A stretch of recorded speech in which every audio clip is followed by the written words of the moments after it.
পাটিসাপটা পিঠা বানাবো, তাই খিরসাটা রেডি করে নিলাম। এর ভিতরে এটা দিয়ে দেবো চালের গুঁড়িটা, কারণ চালের গুঁড়ি দিলে খিরসাটা ভালো লাগবে খাইতে।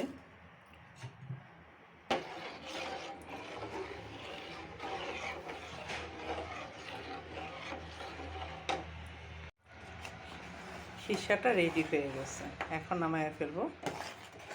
এখন একটু ঠান্ডা করলেই এটা রেডি হয়ে যাবে। এখন রেডি করব পাটিসাপটা পিঠা।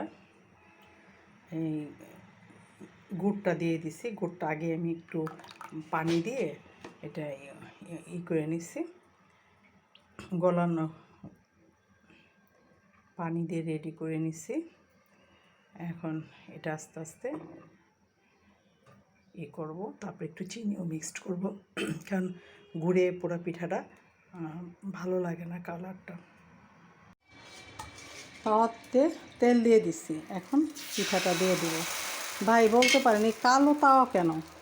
ভাই এই তাওয়াটাতে না পাটিসাপটা পিঠা বানানোর না জাদু আছে ভাই। ফ্রাই প্যানে দিছিলাম, পিঠাগুলো নষ্ট হয়ে গেছিলো, তাই এইটাই দিছি, একদম সুন্দর উঠে। এটা একটা জাদু আছে ফ্রাই প্যানে।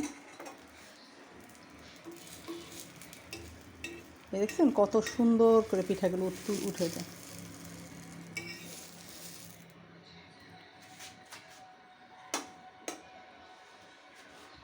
পিঠাগুলো রেডি হয়ে গেছে। এগুলো পাটিসাপটা পিঠা, খুব মজাদার পিঠা, খুব লোভনীয় পিঠা। সব দেশের লোকেরা এই পিঠাটা তৈরি করে।